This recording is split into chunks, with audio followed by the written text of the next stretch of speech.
నమస్తే. మనం ఇప్పుడు జగిత్యాల జిల్లా నూకపల్లి ఇందిరమ్మ ఇండ్లు హౌసింగ్ బోర్డు కాలనీలో ఉన్నాం. 2008లో అప్పటి కాంగ్రెస్ ప్రభుత్వం జగిత్యాల కాంగ్రెస్ మంత్రి జీవన్ రెడ్డి జగిత్యాల పట్టణంలోని ఇల్లు లేని నిరుపేదల కోసం ఇక్కడ 200 ఎకరాల స్థల సేకరణ చేసి దాదాపు 2149 మంది ఇల్లు లేని నిరుపేదలకు ఫ్లాటింగ్ చేశారు. అందరికీ ఫ్లాట్లు కేటాయించారు. ప్రొసీడింగ్లు ఇచ్చారు. ప్రొసీడింగ్లు ఇచ్చిన తర్వాత ఈ 2149 మంది లబ్ధిదారులు ఇల్లు కట్టుకునే ప్రయత్నం చేశారు. అప్పటి పరిస్థితుల కారణంగా నీటి లభ్యత, గ్రౌండ్ వాటర్ లేకపోవడము, అప్పుడు కాంగ్రెస్ గవర్నమెంట్ ఒక్కో ఇంటికి 70,000 రూపాయల చొప్పున అప్పుడున్న ఆర్థిక పరిస్థితులు, అప్పుడున్న రేటు ప్రకారము ఒక్కొక్క ఇంటికి, ఒక్కొక్క లబ్ధిదారునికి 70,000 రూపాయలు మంజూరు చేసింది. వివిధ దశల్లో 70,000 రూపాయలు కేటాయించారు. ఈ క్రమంలోనే ఇక్కడ దాదాపు 2,149 మంది ఇండ్లకు శంకుస్థాపన చేసుకున్నారు.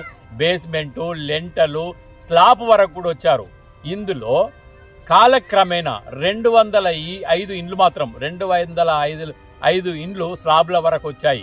బేస్మెంట్ నుంచి లెంటల్ వరకు 1540 ఇండ్లు వివిధ నిర్మాణ దశల్లో ఉన్నాయి. అప్పుడు ఈ ఇండ్ల కాలనీలో నీటి లభ్యత లేదు.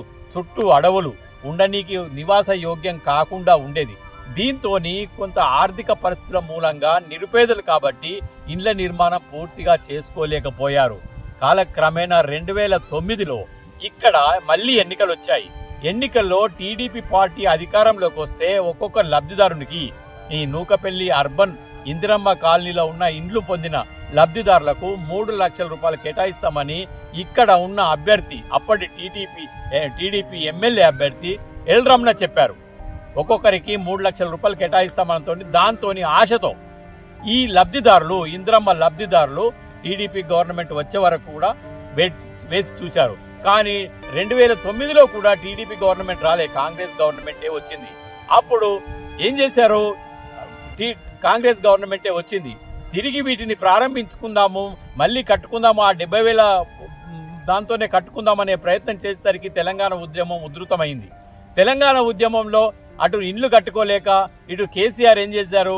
ఇల్లు లేని నిరుపేదలకు 5 లక్షల రూపాయలు కేటాయిస్తామని, డబుల్ బెడ్రూమ్ ఇండ్లు కట్టిస్తామని ప్రకటించడంతో మళ్లీ నిలిచిపోయాయి ఇక్కడ ఇండ్లు. ఒక అడవిని తలపించే విధంగా ఈ ఎన్నికలు, ఈ వాగ్దానాలు వీటిని ముందుకు సాగకుండా చేశాయి. దీంతో లబ్ధిదారులు ఆశపోతులై ఏ గవర్నమెంట్, ఏ అభ్యర్థి, ఇక్కడ జీవన్ రెడ్డి గాని ఎల్ రమణ గాని ప్రతిసారి ఆశ చూపినప్పుడు గవర్నమెంట్ వస్తుందేమో, ఎక్కువ డబ్బులు వస్తాయన్న ఆశతో ఏం చేసిందంటే ఇక్కడ ఈ ఇళ్ల నిర్మాణాన్ని చూసుకుంటూ వచ్చేసరికి తెలంగాణ ఉద్యమం వచ్చింది. 2014లో తెలంగాణ రాష్ట్రం ఏర్పడి కేసీఆర్ ముఖ్యమంత్రి అయిన తర్వాత రాష్ట్ర వ్యాప్తంగా ఉన్న హౌసింగ్ బోర్డును పూర్తిగా రద్దు చేశారు. దాని మీద ఉన్న ప్రభుత్వ లోన్లను పూర్తిగా చెల్లించేసి హౌసింగ్ బోర్డును నామరూపాలు లేకుండా చేశారు.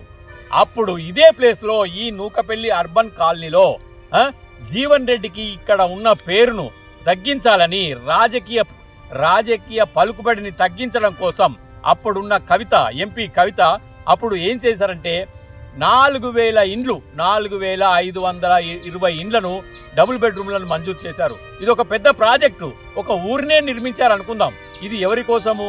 పేద ప్రజల మీద ప్రేమ ఉన్నా కూడా కేవలం ఇందులో రాజకీయ ప్రయోజనం ఉంది. జీవన్ రెడ్డిని తగ్గించడం కోసం, జీవన్ రెడ్డిని రాజకీయంగా దెబ్బ కొట్టడం కోసం ఈ 4,520 ఇండ్లను మంజూరు చేశారు. ఏదైతేనేమి రాజకీయ పావులు ఏ విధంగా ఉన్నా ఇక్కడ లబ్ధిదారులకు, ఇల్లు లేని నిరుపేదలకు మేలు జరిగిందనేది చెప్పుకోవచ్చు. మేలు జరగడం అటు పెడితే ఈ ఇందిరమ్మ, ఈ డబుల్ బెడ్రూమ్ నిర్మాణంలో కూడా అప్పుడు చాలా మంది లబ్ధిదారులు, ఇందిరమ్మ లబ్ధిదారులు తమ బేస్మెంట్లను, లెంటల్ లెవెల్లో ఉన్న ఇండ్లను కూడా చదును చేసి ఈ డబుల్ బెడ్రూమ్ ఇండ్లను కట్టారు. అప్పుడు వాళ్ళందరూ అడ్డు తిరిగారు.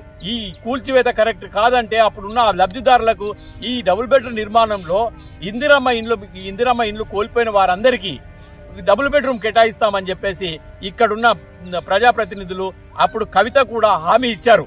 కానీ 2014 నుంచి ఈ ఇందిరమ్మ ఇండ్లు పూర్తయిన తర్వాత ఇందిరమ్మ ఇండ్లు కోల్పోయిన బాధితులు ఇక్కడున్న ఎమ్మెల్యే సంజయ్ కుమార్ కు మొరపెట్టుకున్నారు. 2008లో లబ్ధిదారులుగా పేర్కొన్న గవర్నమెంట్ 2014 వచ్చేసరికి డబుల్ బెడ్రూమ్ల లబ్ధిదారుల లిస్టులోకి వచ్చేసరికి ఇందిరమ్మ ఇండ్లు కోల్పోయిన లబ్ధిదారులు అనర్హులుగా ప్రకటించారు. అంటే వీళ్ళంతా జీవన్ రెడ్డి మనుషులు, వీళ్ళంతా నిరుపేదలు. ఇక్కడ పార్టీలతో సంబంధం లేదు. ఆ నిరుపేదలకు డబుల్ బెడ్రూమ్లు కేటాయించాలి, కానీ అనర్హులుగా ప్రకటించి వాళ్ళని పక్కకు నెట్టారు. అప్పటి నుంచి ఈ డబుల్ బెడ్రూమ్ అడుగులో ఈ డబుల్ బెడ్రూమ్ నిర్మాణం దశలో ఉన్న ఇల్లు కోల్పోగా రెండవసారి 20 కోట్ల నిధులు మంజూరు కాగా ఈ నిధులను విస్తరించడం కోసం ఇక్కడున్న డబుల్ బెడ్రూమ్ ఉన్న కుటుంబాలకు సౌకర్యాలు కల్పించడం కోసం ఏం చేశారంటే రాత్రికి రాత్రి మున్సిపల్ అధికారులు ఎమ్మెల్యే చొరవతోని అధికారులు ఏ ఇళ్లను కూలగొట్టారు? బేస్మెంట్ లో ఉన్న ఇల్లు కాదు, బేస్మెంట్, లెంటలు, గోడలు, స్లాబ్ లో ఉన్న ఇండ్లను కూడా చెప్పా పెట్టకుండా దాదాపు 100కు పైగా ఇండ్లను కూలగొట్టారు. ఇది ఏం దుర్మార్గము, ఇది ఏం అన్యాయము, ఇంత దారుణం ఉంటుందా? ఎందుకో ఈ మున్సిపల్ అధికారుల మీద కేసు పెట్టకూడదు? అధికారులు ఏమని చెప్తారంటే 2 నెలల లోపల ఇల్లు నిర్మాణం చేయకపోతే తిరిగి తీసుకునే అధికారం ప్రభుత్వానికి ఉంటుందని చెప్పేసి ఒక ప్రొసీడింగ్ చూపిస్తున్నారు. ఎంత పిచ్చోళం చేస్తున్నారు ఇక్కడ. ప్రొసీడింగ్ లో ఏముంది? జాగా కేటాయించిన తర్వాత, ఇందిరమ్మ ఇండ్ల జాగా కేటాయించిన తర్వాత ఆ లబ్ధిదారుడు బేస్మెంట్ వేయకపోతే, ఆ జాగా వైపు కన్నెత్తి చూడకపోతే ఆ ఇల్లును రద్దు చేసే అధికారం తహసీల్దార్కు ఉంటుంది. కానీ ఇక్కడ అలా లేదే. ఏ ఒక్క ఇల్లు ఖాళీ స్థలంలో లేదు. బేస్మెంట్ కట్టుకున్నారు, గోడలు కట్టుకున్నారు, రూప్ లెవెల్ కట్టుకున్నారు, స్లాబ్లు వేసుకున్నారు. అలాంటి వాటిని చూడండి, ఇదంతా బేస్మెంట్, ఇదంతా కట్టర్ హౌస్. ఒక్కొక్క రాయి పేర్చుకొని నానా అవస్థలు పడి కట్టుకున్నారు. వీటన్నింటినీ వాళ్ళకు చెప్పా పెట్టకుండా అర్ధరాత్రి కూలగొట్టడం ఎంత అమానుషం! ఇది ఏ రాజ్యాంగంలో ఉంది? ఈ నిరుపేద ఇల్లు కూలగొట్టమని ఎవరు చెప్పారు? ఎమ్మెల్యే సంజయ్ కుమార్ తన ఇల్లు కూలగొడితే ఊరుకుంటాడా? కాంగ్రెస్ ప్రభుత్వము ఉండడానికి వాళ్ళకి సరైన ఒక నివాస గృహం, ఒక స్థలం ఇచ్చింది. ఆ స్థలాన్ని తుడిచేసి వాటిని మౌలిక వసతుల కోసం వాడుకొని మీకు డబుల్ బెడ్రూమ్ లో ఒక ఫ్లాట్ ఇస్తామంటే ఇది ఎంతవరకు సమంజసము? కట్టిన ఇల్లును కూలగొట్టి ఇంకో ఇల్లు కడతామంటే ఇది సమంజసమేనా? ఇది న్యాయమేనా? ఈ బాధితులకు న్యాయం జరగాల్సిందే. ఎవరు న్యాయం చేయాలి? వాళ్ళందరూ ప్రజావాణిలో క్యూ కట్టారు, కన్నీరు మున్నీరు అవుతున్నారు. ఈ కాంగ్రెస్ గవర్నమెంట్ లో మీరు ఒక కాంగ్రెస్ ఎమ్మెల్యే ఉండి ఇందిరమ్మ ఇల్లు ఎలా నీలమట్టం చేస్తారు? ఇదే ప్రశ్నలు అడుగుతున్నారు. మొత్తం కంప్లీట్ అయిన ఇల్లు సార్. ఇంకా ఆసాని కాదు సార్, మాకు ఏ పర్మిషన్ లేకుండా ఇక్కడ కూల కొట్టేశారు సార్. చెప్తలేరు.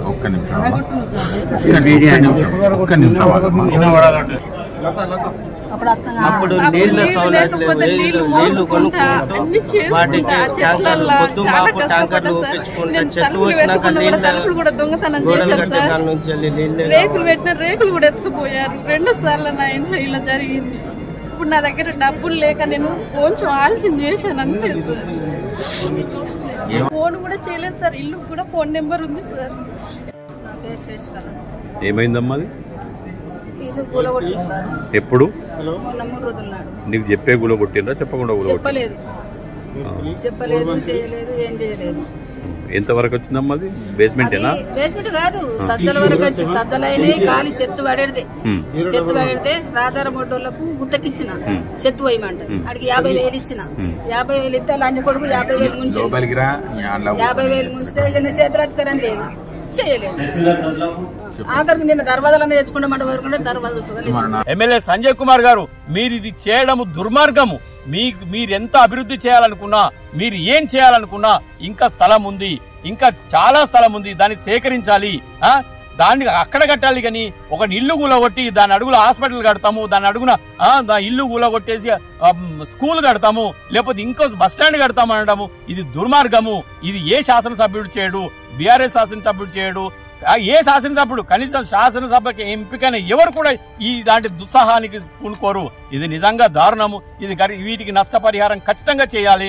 వీళ్ళందరూ ఖచ్చితంగా కోర్టులో కేసు పెడతారు, పోలీస్ స్టేషన్లో కేసు పెడతారు. ఖచ్చితంగా దీనికి సమాధానం అధికారులే చెప్పాలి. ప్రజాప్రతినిధులు దాట వేస్తారు, కానీ బాధ్యులు అయ్యేది అధికారులే. రాజ్యాంగబద్ధంగా ఉద్యోగం చేస్తున్న అధికారులు మాత్రమే బాధ్యులు. వీటన్నిటికీ ఖచ్చితంగా నష్టపరిహారం ఈ బాధితులందరికీ ఇవ్వాలి. ఇండ్లు ఎట్లున్నాయో అట్లా కట్టియాలనే డిమాండ్ వాళ్ళ నుండి సర్వత్రా వినిపిస్తుంది. Thank you.